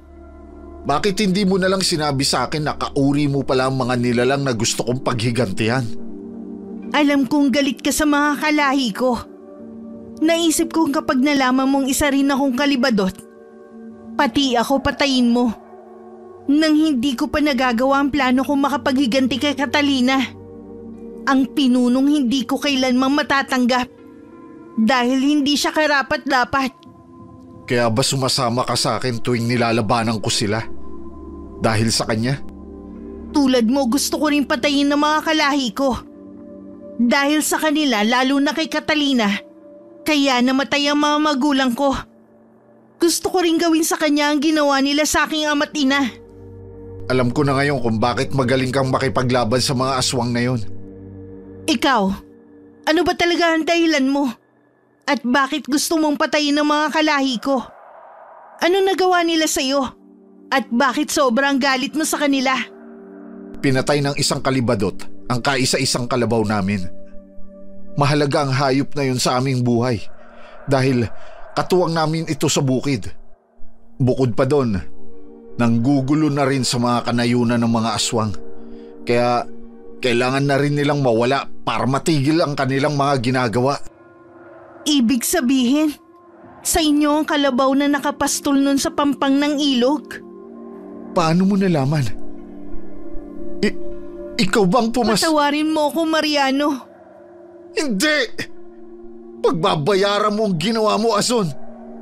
Pinatunayan mo lang sa akin na katulad ka lang din ng mga kalahi mo. Ang dapat sa'yo, mamatay rin! Sinugod ni Mariano si Ason. Iniiwasan naman siya ng dalaga at hindi siya gumagante sa binata. Nakiusap si Ason kay Mariano na huminahon muna. Ipiniliwanag ng babae na wala siya sa sarili ng mga oras na yun. Sandali lang. Makinig ka muna. Binala kong patayin ang kalabaw pero hindi ko itinuloy. Gutom na ako noon. Pero nilabanan ko. Iniwan ko ang kalabaw na yon. Oo, nasugatan ko siya. Pero hindi ko siya tinuluyan. Patay na ang alaga ko at nagkalat sa lupa ang laman loob at dugo niya. Kung hindi mo pinatay, bakit ganon ang itsura niya? Bakit patay na siya nang makita ko? Buong buhay ko pinipigilan kong kumain ng sariwang karne at uminom ng dugo ng tao o hayop. Madalas na sumasagi sa isipan ko ang pangaral ng aking mga magulang. Kaya nagagawa kong pigilan ang sarili kong mambiktima ng tao. At kahit ng mga alaga nila, gusto kong makawala sa sumpa ng pagiging aswang. Dahil alam kong perwisyo ang dulot nito. Pero wala akong magawa. Hindi lahat ng aswang masama, Mariano. Huwag mong husgahan ng iba batay lang sa pagkakakilala mo sa isa. Hindi! Kinuha mo ang buhay ng isang hayop na mahalaga sa aming pamumuhay bilang magsasaka. Lumapit ka sa akin dahil papatayin kita, Ason! Alam ko may kasalanan ako, Mariano. Pero hindi nga akong pumatay sa alaga mo. Saka isa pa, hindi ito ang oras para maglaban tayong dalawa. Hindi pa natin napapatay si Catalina. Siya ang pinakamasamang aswang na dapat nating tapusin. Lalo na siya na lang ang sinusunod ng mga kalibadot. Kapag nawala siya, mag-aalisan dito ang mga alagad niya. Unahin na muna natin si Catalina. Pagkatapos sige, isusuko ko sa iyo ang sarili ko. Patayin mo ko kung yan ang gusto mo. Wala akong pakialam. Kaya ko siyang paslangin kahit na mag-isa lang ako at walang tulong galing sa'yo. Ang mahalaga sa akin ngayon ay ang makaganti ako sa ginawa mo sa alaga naming kalabaw. Teka nga, ibig sabihin, ikaw rin ang nakita ko kanina. Balak mo ring lapain ang mga alaga naming baka. Nagkakamali ka dahil hindi ako yun. Alagad ni Catalina ang kalibadot na gustong mambiktima sa alaga niyong hayop. Sinundan ko nga lang din ang aswang na yun. Pero hindi ko inaasahan na hinahabol mo na pala siya. Hindi mo na ako maluloko pa, Ason. Labanan mo ako. Lumapit ka sa akin. Gigilitan kita ng leeg hanggang sa mamatay ka. May kalibadot sa likuran mo. Hindi! Si Catalina yan! Tabi! Ako ang haharap sa kanya! Totoo nga ang sinabi ng mga kauri natin, Ason. Kinakalaban mo ang kalahi mo. Tinatraidor mo ang sarili mong tiyahin. Ikaw ba si Catalina? Humanda ka sa akin. Tiyahin ka pala ni Azon, ha? Mabuti at dumating ka. Tatapusin ko na kayo ng sabay ngayon. Hindi na ako mahihirapang hagilapin ka pa. Oo, tama ka. Ikaw pala ang taong sinasabi ng mga kasamahan ko. Ang kinatatakutan nilang binatang magsasaka. Mariano, huwag kang magpadalos-dalos sa pagsugod mo kay Catalina. Tuso ang aswang na yan. Catalina, kailanman hindi kita matatanggap bilang kapamilya at kauri. Isa kang ganid sa kapangyarihan. Dahil nagawa mong patayin ang ama ko, ang sarili mong kapatid. Wala akong pakialam. Susugurin ko siya. Hindi ikaw ang makakapatay sa akin. Wala ni isa sa inyo. Kung napatay man ninyo mga kasamahan ko, sisiguraduhin kong kayo ang isusunod ko. Umulupot ang nakalawit na bituka ni Catalina sa kamay ng lalaki na may hawak na punyal. Pilit namang nagpupumiglas ni Mariano. Pero mas lalo pang hinigpitan ng pinuno ng mga aswang ang pagkakapulupot niya sa binata. Habang pilit na kumakawala ni Mariano, nakita niya si Ason na muling nagsaswang. Nakuha nito ang kanyang atensyon dahil sa malakas na pag-ungol. Napatingala ang dalaga sa langit. Tinitigan ng matalimang bilog na buwan at maya-maya'y biglang humaba ang kanyang mga pangil. Napahawak si Ason sa kanyang leeg kasabay ng malakas na pag-atungal. Maya-maya'y unti-unting umaangat ang ulo ng babae. Naghiwalay ang kanyang ulo at leeg sa katawan kasama ang laman loob nito. Nang lumutang sa ere ang ulo ni Ason, naiwan naman sa lupa ang katawan niyang nakaluhod. Ganun pala silang magsaswang. Aray ko! Bitawan mo ako, Catalina! Kung ayaw mong putulin ko yung bituka mo, huwag mo akong bibigyan ng pagkakataon na makuha ang punyal ko dahil ikamamatay mo yun! Catalina, ako ang harapin mo. Magtuos tayong dalawa. Ito na ang pagkakataong maipaghihiganti ko ang mga magulang ko. Isa ka ring traidor, hayop ka! Harapin mo ako! Kahit magtulong pa kayong dalawa, hindi niyo ako mapapatay! Tayo ang magharap! Bitiwan mo si Mariano! Pagbibigyan kita! Total kahit naman pakawalan ko ang binatang ito, mahahanap ko pa rin siya. Magagawa ko siyang lapain. Kaya ikaw munang haharapin ko, Ason. Mukhang gigil na gigil ka na makasama ang mga magulang mo sa impyerno. Azon, anong ginagawa mo? Umalis ka na dito, Mariano. Ako na ang papatay sa babaeng to. Alis na! Hindi ako aalis. Halika rito, Ason. Magtuos tayong dalawa. Isusunod kita sa mga magulang mo. Pamilya kayo na mahihinang kalibadot. Mas pinili ninyo wag mambiktima ng mga tao para gawing pagkain. Dahil doon hindi nararapat ang ama mo na maging pinuno ng lahi natin. Ason, kung hindi ka lang tinuruan ng mga magulang mo sa pakikipaglaban, matagal mo na sana silang kasama sa kabilang buhay. Sumugod si Catalina kay Ason matapos niyang pakawalan si Mariano. Naglaban ang dalawang kalibadot sa ere. Hindi naman alam ni Mariano kung ano ang gagawin niya. Kaya nanood na lang siya sa dalawa habang nakatago sa isang puno. Hindi siya umaalis at nanatiling nakahanda. Sakaling may isa sa mga naglalabang kalibadot ang babagsak sa lupa. Sinubukan naman ng binata na ipikit ang kanyang mga mata at nagdasal.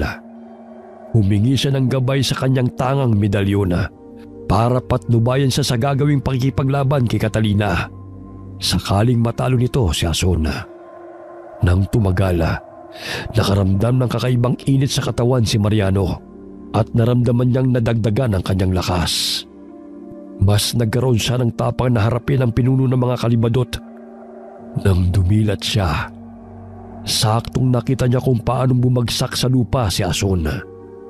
Ason, ayos ka lang ba? Ayos lang ako, Mariano. Kaya ko pa makipaglaban kay Catalina. Kailangan ko maipaghiganti ang aking mga magulang. Hindi mo na kayang makipaglaban sa kanya, Ason. Ako na ang tatapos ng laban. Dito ka lang at haharapin ko ang aswang na yun. Babalikan kita kapag natapos ko na si Catalina. Mariano, mag-iingat ka! Catalina! Ako ang harapin mo! Ang lakas ng loob mong hamunin ako! Hindi mo ba alam na kaya kitang paslangin ora mismo? Sige, tingnan natin kung makakaya mo akong patayin. Ganyan ang gusto ko sa isang kaaway. Palaban! Tumigil ka na ng kasasatsat, Catalina. Wakasan na natin ang labang to. Kung yan ang gusto mo, pagbibigyan kita. Humanda ka! Kinalaban ni Mariano si Catalina. Ilang beses niya itong tinamaan. Ngunit sa tuwing itatarak na niya ang hawak na punyal sa puso ng aswang, nagagawa nitong makailaga. Pinahaba ni Catalina ang kanyang bituka para sinuin si Mariano. Paulit-ulit niyang ginawa yon hanggang sa masukol ang binata. Aray! Walang hiya ka! Gagawin ko talagang isaw yung bituka mo! Hindi ka na makakapalag sa akin. Umanda ka dahil kapag nagawa kitang ilipad, ibabagsak kita mula sa ere. Hindi ko hahayaang gawin mo yon. Hintayin mo makatsyempo ako. Gagawin ko ang sinabi ko. Kaya pala kinatatakutan ka ng mga kasamahan ko. Dahil pala sa tangan mong medalyon. Anong ibig mo sabihin? Anong kinalaman ng medalyon ko sa lahi ninyo? Kung hindi ako nagkakamali, apo ka ni Socorro, hindi ba? Paano mo nalaman ang tungkol doon? Ibig sabihin na hindi mo alam ang tungkol sa lolo mo? Anong sinabi mo? Ang lolo Socorro mo ang pumaslang sa mga kalahi namin noon nang manirahan sila dito sa nayon. Mabuti nga at nagawang mapaslang ni Lolo ang mga kalahi mo nun. Sa pagkakataong ito, ako naman ang wawakas sa lahi ninyo. Nagkakamali ka. Bago mo magawa yon, ikaw muna ang papatayin ko. Isusunod ko rin si Ason kapag natapos na kitang paslangin. Halika rito. Lumipad tayo. Nang magawa kitang ibagsak sa lupa. Magiging madali lang sa akin ang pagpatay sa'yo dahil hindi ka makakaligtas kapag ginawa ko yun. Bitiwan mo ako! Hindi mo ako matatangay sa ere! Hindi kita bibitiwan. Sasakaling kita ng mahigpit. At gaya ng ginawa ko kay Ason, gagawin ko rin sa'yo. Humanda ka. Halika. Lumipad tayo. Aray! Anong ginawa mo? Hindi! Nang nasa ere na sila, nagkaroon ng pagkakataon si Mariano na mahawakan ang puso ng pinuno ng mga kalibadot. Dahil doon hindi na niya inaksaya ang kanyang pagkakataon para magawa ang kanyang binabalak. Gamit ang kanyang punyala na nagawa niyang kunin habang abala si Catalina na ilipad siya sa ere. Sunod-sunod niyang sinaksak ang puso ng babaeng kalibadot. Napahiyaw naman ang aswang at dahil yun nga ang kahinaan nila, mabilis siyang bumulusok pa ibaba. Nabitiwan ni Catalina si Mariano. Nabahala ang binata dahil posible rin siyang mamatay kapag bumagsak siya sa lupa. Dahil sobrang taas ng kanyang pinanggalingan. Nagulat na lamang si Mariano nang makitang lumilipad papalapit sa kanya si Ason. Nang magawa siyang mahawakan ni Ason gamit ang nakalilay nitong laman loob, sabay silang ligtas na nakalapag sa lupa. Ason, ayos ka lang ba? Bakit mo ginawa yun? Sana hinayaan mo na lang ako dahil wala ka na rin natitirang lakas. Hindi kita pwedeng pabayaan lang, Mariano. Isa pa, may lakas pa naman ako kaya nagawa ko rin yun. Salamat sa pagliligtas mo sa akin. Si Catalina, puntahan mo siya at patayin mo na ng tuluyan. Dali na, Mariano. Sige, dito ka lang muna. Babalikan kita. Sige na, patayin mo na ako. Hindi ba't yan din ang gusto mo? Oo, at gagawin ko yun. Katapusan mo na, Catalina. Huling baon na ng punyal sa puso mo ang wawakas sa lahat ng mga kasama mo. Tapos ka na!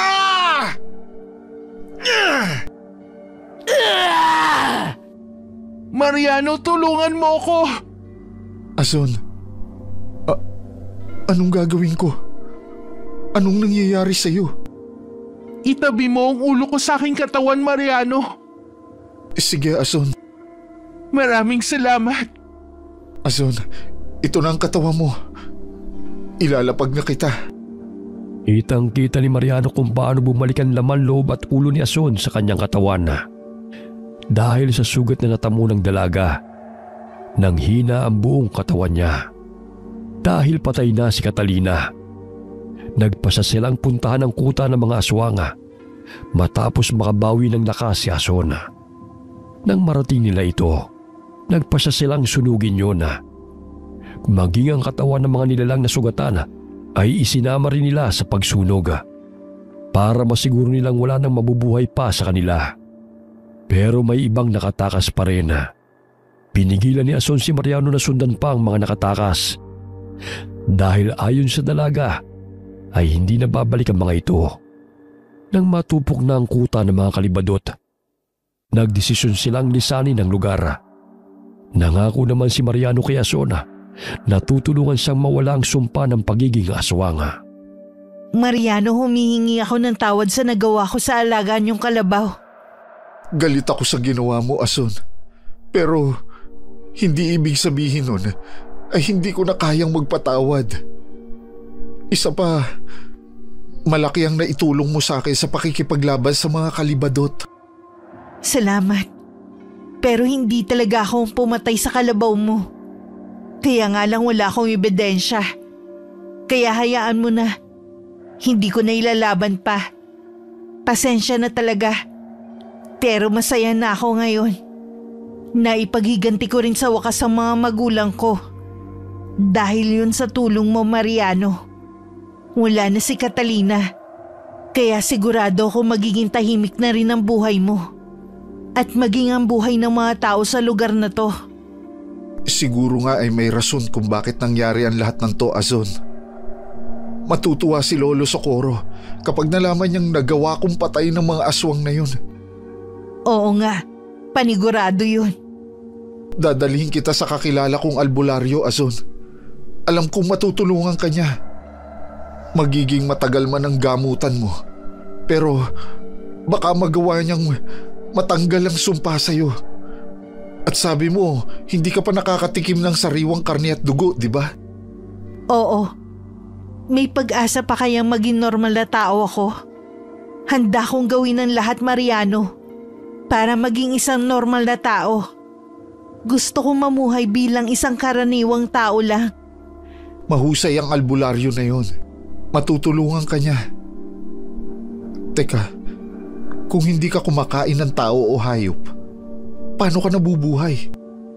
Nagiging aswang lang ako sa mga oras o araw na may buwan. Kapag ganun, ikinukulong ko ang sarili ko sa isang malaking kahon at nilalagyan ko ng kandadong gawa sa pilak para hindi ko mabuksan. Tinitiis ko ang gutom. Lumilipas din naman. Ganun ba? Parang bigla akong naawa sa'yo. Bakit ngayon hindi mo ikinulong ang sarili mo? Mula na magpa siya akong patayin si Catalina, gumala na ako. Sinani ko ang sarili ko para lumakas at maging mahusay sa pakikipaglaban para mapantayan ko ang lakas niya. Pero kulang pa rin. Mabuti na lang at nandyan ka. Ikaw ang nakatalo sa kanya, Mariano. Hindi naman yata. Natalo ko lang siya kasi naubos mo na ang lakas niya. Dalawa tayong nakatalo sa kanya. Dahil yun sa nagtulungan tayo at nagkaisa. Siguro nga. Nang sandaling yun, dinala ni Mariano si Azon sa kakilala niyang albularyo. Nang makarating sila roon, inasikaso kaagad ng manggagamot si Azon.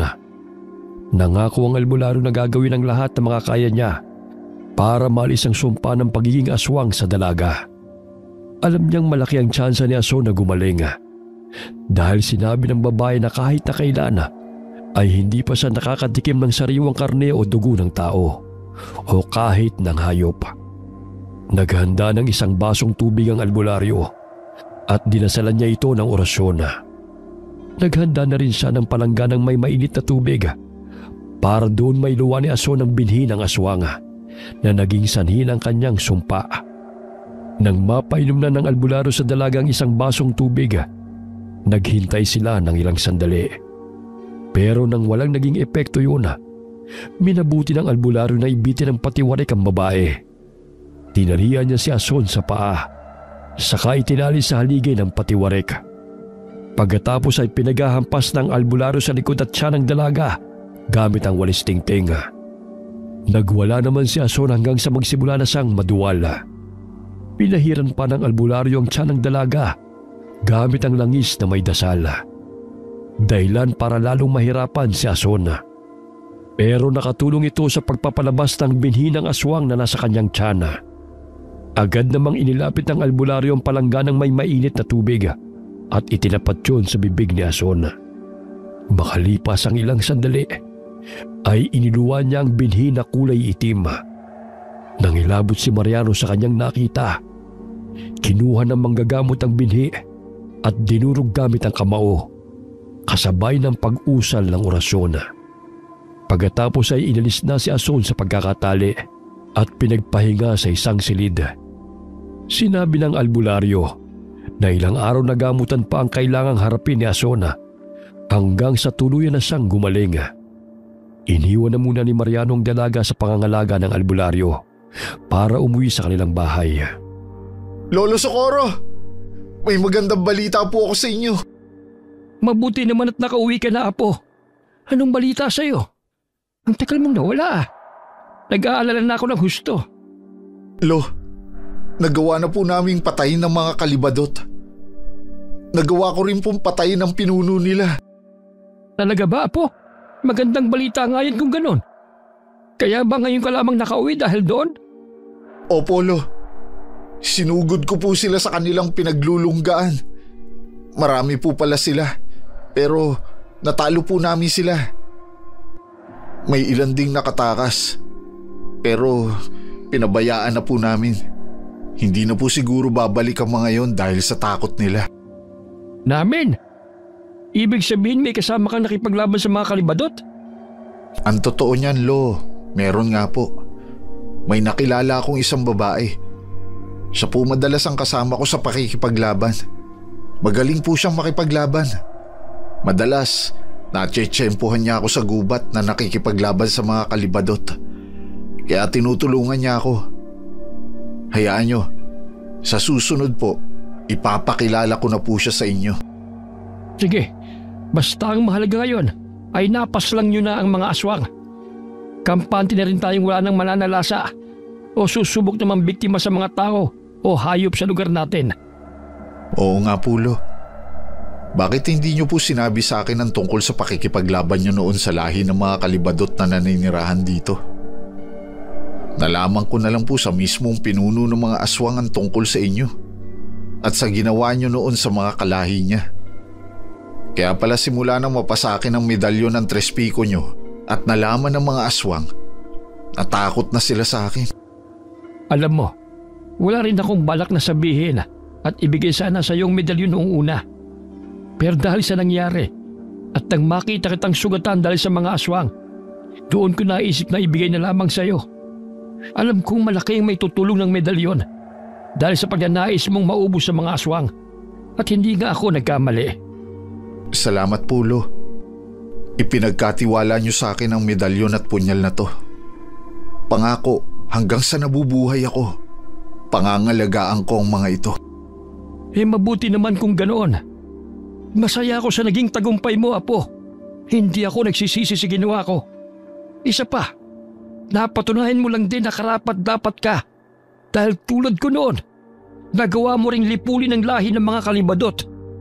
Naging matiwasay ang buhay ni Mariano at ang kanyang lolo Socorro. Matapos ang lahat na nangyari, nagpatuloy naman si Ason sa pagpapagamot sa albularyo. Madalas siyang puntahan ni Mariano upang kumustahin. Hanggang sa lumipas ang ilang buwan at ang pagtitiis ni Ason sa pagpapagamot ay natapos na rin. Tuluyan na siyang gumaling at nakalaya na sa sumpa ng pagiging kalibadot. Dahil doon ipinakilala siya ni Mariano sa kanyang lolo Socorro. Itinago na lamang nila ang tungkol sa nakaraan ng babae na isa siyang dating kalibadot na naging isang normal na tao. Nagpatuloy naman si Mariano sa pag-aasikaso ng kanilang bukirin. Wala rin silang naging pangamba pa dahil wala na ring mga aswang na naghahasik ng lagim sa kanilang lugar. Wakas.